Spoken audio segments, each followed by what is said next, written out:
Proyek pembangunan atau pelebaran jembatan desa kelurahan Kecamatan Ngeronggot, Kabupaten Nganjuk berjalan sangat lambat.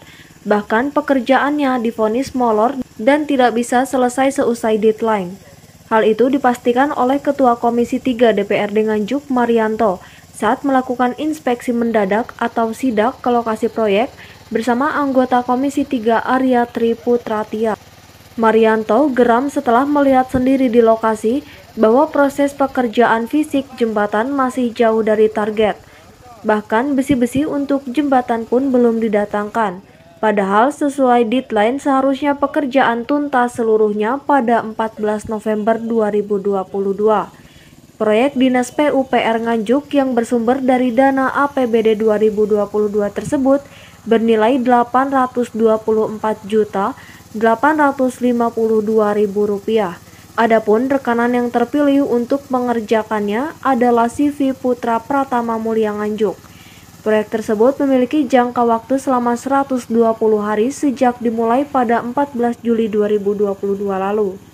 Abdul Hafiz, pelaksana lapangan proyek, mengaku penyebab keterlambatan pengerjaan proyek dikarenakan belum adanya material.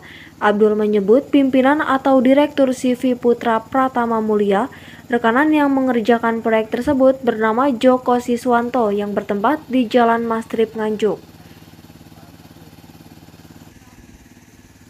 Pak, untuk pengerjaan ini diberhentikan kenapa, Pak? Ya, bukan karena berhenti. Kemarin lusa itu hari Selasa saya itu takziah. Nah, ya, karena saya tinggal takziah, tidak ada pihak wakil dari saya, tidak ada. Itu semua saya yang di sini, gitu loh. Pak, sampai sekarang nggak ada material yang diturunkan, Pak? Ya, belum ada. Kenapa? Ya, karena itu posisi dari sana katanya itu dia nanti itu besok ataukah saya sudah ngoling sejak kemarin lusa. Katanya ada suatu jualan ribet, entah saya kurang tahu. Belum beli atau memang bagaimana atau belum? Ya ada sudah ngoder, katanya gitu sama. Tapi belum dikirim juga. Belum, itu loh. Pak, untuk yang punya garapan ini orang mana sih, Pak? Itu orang Nganjuk. Namanya siapa, Pak? Pak Joko Siswanto. Rumahnya mana, Pak? Rumahnya mana? Rumahnya Jalan Mastrip. Oh, Jalan Mastrip lah ya. Pak, sudah disampaikan ke Pak Joko, Pak, kenapa ini enggak cepat dibelikan material? Ya, nantinya sudah, nanti kalau saya ulang kembali saya beritahu lagi. Ya. Terima kasih, Pak. Lebih lanjut, Marianto juga menyoroti keterangan terdahulu dari Abdul Hafiz, pelaksana lapangan proyek tersebut, yang mengaku dananya untuk membeli bahan baku belum tersedia sehingga pekerjaan terlambat. Kali ini sebenarnya itu sudah dua kali saya. Yang pertama itu progres kegiatan itu yang sebelah timur. Itu pada waktu saya datang sendiri ke sini, sebenarnya nggak sidak, cuma main. Ternyata kegiatannya ya belum maksimal waktu itu. Terus ini sebenarnya kemarin saya waktu itu ditemui langsung oleh rekanan. Janjinya itu akan segera melaksanakan kegiatan yang ada dan secepatnya bahan baku termasuk yang besi yang di atas ada. Sampai sekarang saya melihat itu nggak ada apa-apa. Ini terus gitu. Kalau saya melihat kualitasnya, karena dari awal itu ya pekerjaannya saya kira kurang maksimal. Melihat progres dan sisa waktu yang ada, kira-kira bisa nggak selesai? Nggak bisa selesai ini. Ini nggak bisa selesai. Mesti nanti ini timbul yang namanya mungkin ya dari PU akan ngasih namanya surat peringatan. Dan kalau memang rekanan sanggup melaksanakan, ya nanti rekanan akan menanggung biaya denda per hari. Dipastikan molor katanya? Jelas molor. Di kondisi kayak begini jelas molor ini, tidak bisa kalau nggak molor. Langkah dari komisi sendiri, langkah komisi ini kan sudah langkah kedua kita datang ke sini, dan nanti kita rapat kerja dengan OPD terkait dengan jembatan ini, kenapa kok sampai molor. Ini progresnya sudah berapa persen, Pak? Informasi tadi 60%.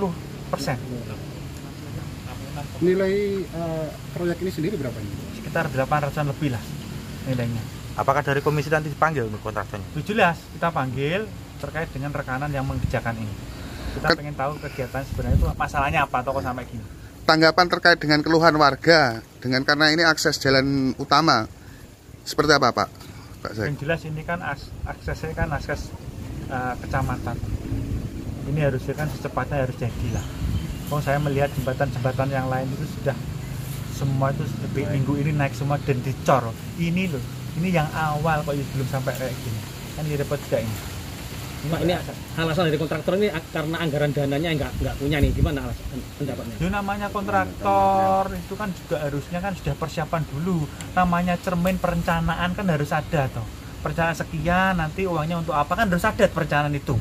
Oh sampai habis berarti kan yuk kesiapannya nggak ada. Namanya kontraktor atau rekanan tuh harus mempersiapkan itu kalau sudah punya nama.